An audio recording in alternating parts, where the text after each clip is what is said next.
Hello, YouTube, and welcome back to VHS. I'm your host, Jesse. Today we got a little work to do. Ridley Scott. Oh boy, now we are talking about a prolific career, guys. 28 feature films, and the guy's not done. But how are we supposed to prioritize seeing all these films? Which ones do we have to see? Which ones are okay to skip if you don't have time? And which ones are a full-on avoid? Here at VHS, we use a simplified tier system. Tier 1, must see. You must see it. You like talking about Ridley Scott movies? You like Ridley Scott movies? Well, then you've seen all these movies, right? We get it. That's tier 2. We get it. We saw it or we talked about it, played on cable a lot when we were kids, that kind of thing. We get it. Nope. Nope is a full avoid. Nope is don't watch this. It's 28 movies. It's okay not to be a Ridley Scott completist, because some of these are nopes. This tier list will also feature the rarely used haven't seen category, because I'm pretty sure there's 2 or 3 of these bad boys I just have never seen. We'll talk about it. Okay, jumping into the Ridley Scott tier list. You know I like a good tier list that's ranked by chronological release order, and this is not that. So here we go. I'm going to start at the very end because I just saw this movie and it's still fresh in my mind. Napoleon. We're going to start off the We Get It with Napoleon. It's a little too late to even do a review on this movie. If you've seen it, if you're going to see it, you've already seen it. Napoleon is a little hollow to say the least. Just watched an interview with Ridley Scott where he talked about not making a war historical epic, but making a character study. And then he mentioned 3 or 4 things about Napoleon's character that he didn't put in the movie. It might speak to my ultimate issues with it. Still, a couple battle scenes. If you're into battle scenes, you're going to get your battle scenes. So maybe check it out, but you already get it. I assure you, you already get it. All the additional Josephine stuff is very cool. I'd like to see that movie. I'd like to see the Josephine movie. This ain't that. It ain't the other thing either. 1492. This is a big note for me. You're going to see a whole subdivision of Ridley Scott movies, which are the historical epics. He's big into it. He's like a living History Channel guy. So he makes the History Channel a lot. In 1492, man, if you think Napoleon is unsympathetic, try following Christopher Columbus, raping and pillaging his way through the Caribbean. Pass. No, pass. First, haven't seen a good year. I didn't see a good year. They said, it's Russell Crowe. I said, okay, tell me more. They said, he's at a winery. It's about like a winery and Russell Crowe. And I said, I haven't seen it. Still not. Alien Covenant. I want to do these out of order because I'm feeling a little depressed. I need to get a must-see up here because it's starting to feel like I don't like Ridley Scott movies. And I love a lot of Ridley Scott movies. So we're putting Alien right up top. There's not too much to say, guys. If you've even heard of Alien, you're probably already tired of people telling you how great it is, how it's one of the foundational science fiction films of the late 70s that harkens, just brings forth all the stuff that comes after it. Incredible. And also, by the way, incredible female-led action in 1979. I'm going to blow that, but something like that. I'll correct it with boop. Still good. Still more exciting than things like Alien Covenant. Oh no. Just kidding. I saw it. I went to the theater. I was kind of excited. I thought he's probably going to blow it, but we're going to do the continuation of the Alien stuff. Here we go.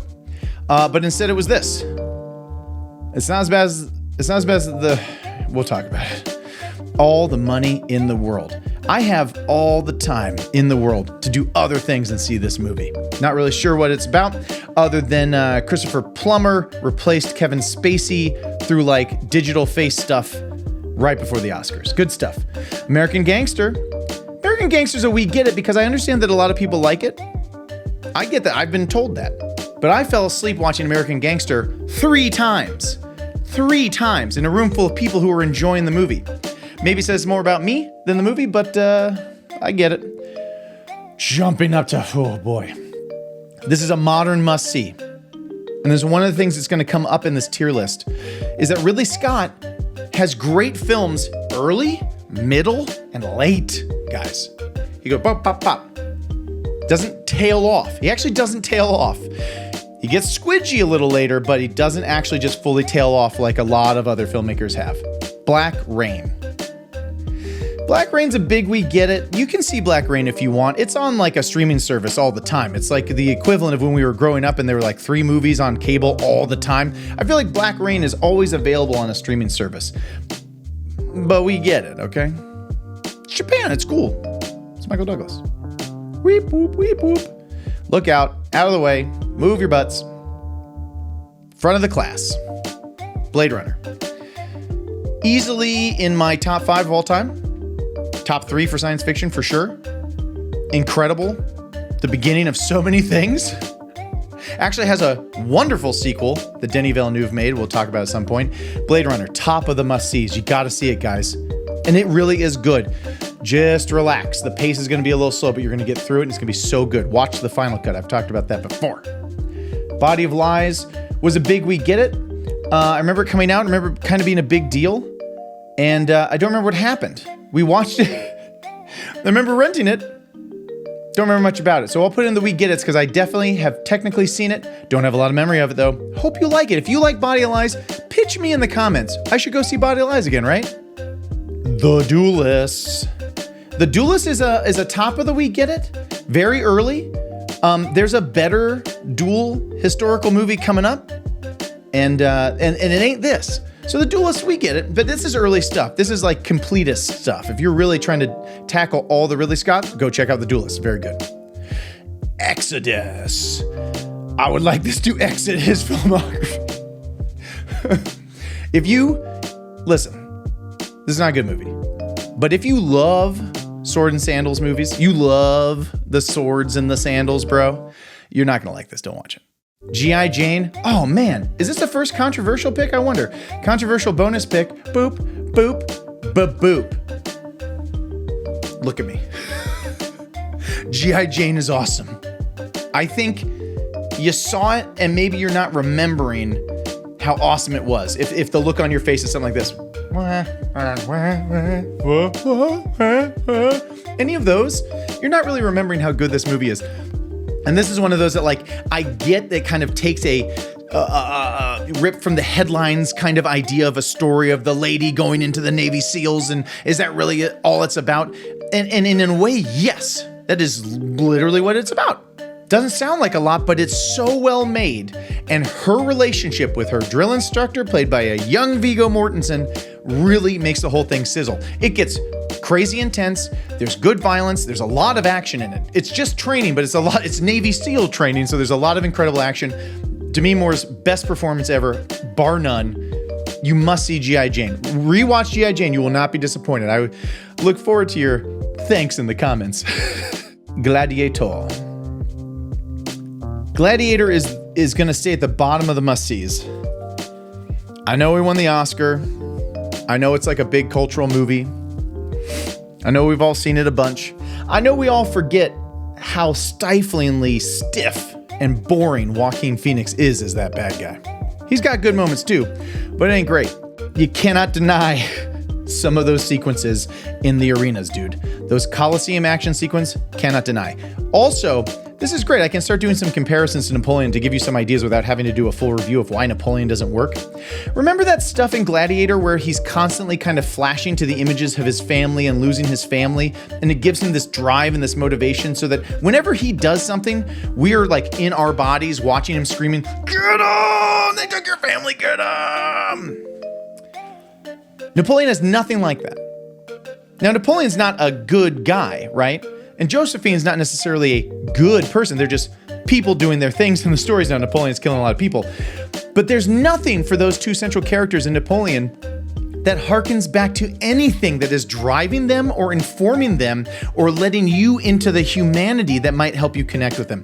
Gladiator, I'll give it a ton of credit, does an amazing job of connecting us to Maximus's life. Incredible. Is Hannibal a nope? Is Hannibal a full-on nope, or is it the bottom of the... Man, this is sort of a question for me, isn't it, right? I'm making the tier list. That's a good point. Top of the nopes. Why? Why? I mean, I know the answer. Silence of the Lambs is very popular. And Hollywood all the time makes bad sequels and learns the wrong lessons. And they think, well, we can't get Holly Hunter or Jodie Foster. Idiot. Well, that doesn't matter. No one cares about her. Let's just get Julianne Moore and call it a day. It didn't work, guys. Julianne Moore spends half the movie in a basement looking at video footage, and then they tack on the end of the very exciting book, and they go home. Skip it. House of Gooch. House of Skipperoonie for me. Didn't do it, couldn't do it, but may I say, I actually am looking forward to Adam Driver and Ferrari. That's coming up. Have you seen that trailer? Whew. He looks good. He looked terrible in this. Sounded terrible. Everyone sounded like they were making fun of it. I don't know. It was not great. Kingdom of Heaven. Ooh, Kingdom of Heaven. Controversial pick from Jesse here in the tier list. Sliding Kingdom of Heaven above Gladiator. And in some ways, I may be unfairly giving Kingdom of Heaven some bonus points because it doesn't star a big guy like Russell Crowe, right? It doesn't have Russell Crowe. It has Orlando Bloom, who wasn't not a star. He was a Pirates of the Caribbean big guy at this time, but he's never become what Russell Crowe became. But they wrap this movie around him. It's about the Crusades. It's a wonderful History Channel movie. It's one of Ridley Scott's big History Channel movies, right? But it's incredible. There's a siege, a war siege scene unlike anything you've ever seen. And it's one of those 3-hour epics that flies. Actually flies. It's crazy. Legend. We get it. We get it. Have you tried to watch Legend? Have you tried to sit through it? It's like a dream. It's like a real slow dream. Ooh, Matchstick Men. Baby, let's talk. Yeah. Whoa. Yeah. Wow. Matchstick Men made it to the top. Matchstick Men is very unique in the Ridley Scott filmography, isn't it? There's no war. There's no history. There's no science fiction. There's no gooch. So what's going on here? This is a great character study. He talked about Napoleon being a character study, but it's just a movie showing all of Napoleon's actions in sequence. Matchstick Men, that's a character study. Nicolas Cage with his really over-the-top OCD as a character wrapped into a con man story, plus Alison Lohman when she was hot, plus Sam Rockwell all the time. That's incredible. You probably missed this one. A lot of people skip that one. They're like, I don't know, is that really a Ridley Scott movie? Why is he doing that movie? Check out Matchstick Men. Incredible. You must see. Prometheus, nope. The one thing I have to remind you about Prometheus and why it's so terrible. Fundamentally terrible. They arrive on the planet, and the guy that they've brought, who is literally the greatest biologist on the entire planet of Earth. That's why he got to go on the trip, on the Prometheus trip. He walks into a cave, sees a little unfurling flowery thing, and he pokes it. He touches it. Like on an alien planet, he just grabs it. This Robin Hood, I'll put at the bottom of the We Get It's.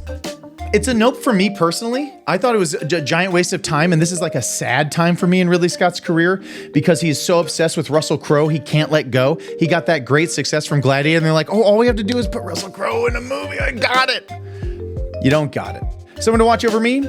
Haven't seen it. No idea what it's about. I like Tom Berenger. Maybe more than I should. The Counselor. I can't remember if I've decided that the bottom of the nopes means it's the worst. Nopes are up there, Jesse. Boom. We're going to go bottom of the nopes. Have you seen The Counselor? Don't. It's awful. And really the point of The Counselor is like Ridley Scott. Ridley Scott started seeing all these really dark crime movies, like a Sicario kind of crime movie, right? All those kind of genre that's coming up, and we're getting really dark. So he was like, I can do that. I can do one of those. I'm going to get Michael Fassbender. I'm going to make this movie. It's going to be great. It's going to have some of the hardest to watch stuff from just a out of nowhere violence standpoint that maybe you'll ever see. But what I'm going to do is I'm going to counterbalance all that weird, hyper unnecessary violence with like a super boring story and like characters who like talk in circles and you just don't know what's going on. Last Duel. There's no way I can put Last Duel as a must-see. There's just no way. Apparently, there's no way I can put it ahead of The Duelist. There we go. Last Duel and The Duelist. I said we're going to talk about this. Now we're talking about it. How do you like that? This is a character study. It does all the historical stuff that Ridley Scott likes, and it really dives into the things that drive people to make mistakes as humans. jealousy, the need for revenge, your ego, all those things. All those great things are wrapped up into this wonderful historical context that ultimately is a very small story, but leaves you with a big, big feeling at the end. Last Duel. Better than Duelist, better than Napoleon. Thelma and Louise. Thelma and Louise. Thelma and Louise. One of the single greatest Bonnie and Clyde stories we've ever produced. And you cannot deny those actresses at that time. Susan Sarandon and Gina Davis. See this movie if you haven't. And even if you've seen it and you're like, I watched it in the 90s when it came out. I get it. Brad Pitt's young. Who cares? The two ladies and the storyline, they just roll through this thing. I will say, watching it now, it feels like a phone call or two could have solved a lot of this. Like, we didn't need to end the movie the way it ended, and I won't spoil it because I really do want you to go see it if you haven't seen it before. The Martian, very famous comedy, Golden Globe winning comedy, The Martian. You know, I'm going to put up here. Martian's great, actually. You don't have to see it. It's kind of not that big of a deal. But Matt Damon does a really good turn as the astronaut. You get to see him later that year in Interstellar play almost the same character, but crazy. But he's good. A lot of the details, right? How to get a guy home from Mars. They do it well. And we're on board with it. It's fun. It's good. White Squall. Last one. White Squall's a we get it, but very high on the we get it's because it's a very good movie. It's an incredibly well-made movie about basically like a outward bound school where you go out on a sailing ship and you learn how to sail and all that stuff, and it teaches life lessons. It's really good. You become men. And then a lot of them drowned. The appeal, and appeal is a weird word, I understand, but the draw for White Squall is the tense scenes of trying to survive at sea. And they don't all survive, and those scenes are intense too. Jeff Bridges is wonderful. White Squall is a very, very good movie, but a lot of people aren't going to want to put themselves through it. You know what I mean? We kind of get it. Okay, I think that's it. Wow, I feel a little wobbly after all this. I gotta say, that's a lot of movies. You gotta see Blade Runner, guys. You gotta see Alien. Thelma and Louise. I'm not kidding. Go see Thelma and Louise again. It's really good. Black Hawk Down. It's so good. Did I just throw Black Hawk Down up there and not really talk about it? I'm going to go back and check. G.I. Jane. You gotta see G.I. Jane. Better than you think. Kingdom of Heaven. I'm not kidding. It's really good. Gladiator. You already knew that was going to be up there. And Match Dickman. Please go see Match Dickman if you haven't. It's awesome. The rest is the rest. And I would love some help with these haven't seens, by the way. Hit me up in the comments. A Good Year, All the Money in the World, House of the Gooch, Someone to Watch Over Me. Is there any reason to watch these? Are these good? Am I missing out? Are you like, I can't believe this dude started a YouTube channel about movies and he hasn't watched A Good Year? Come back for more content as a garbage truck beeps in the street. I bid you a fond farewell. And remind you to come back next time, because we live here, right on VHS. Take him home, Craig. Thanks for watching, everyone. Oh, and please like and subscribe. Check out more of our videos. Leave a comment. Or don't. You do you.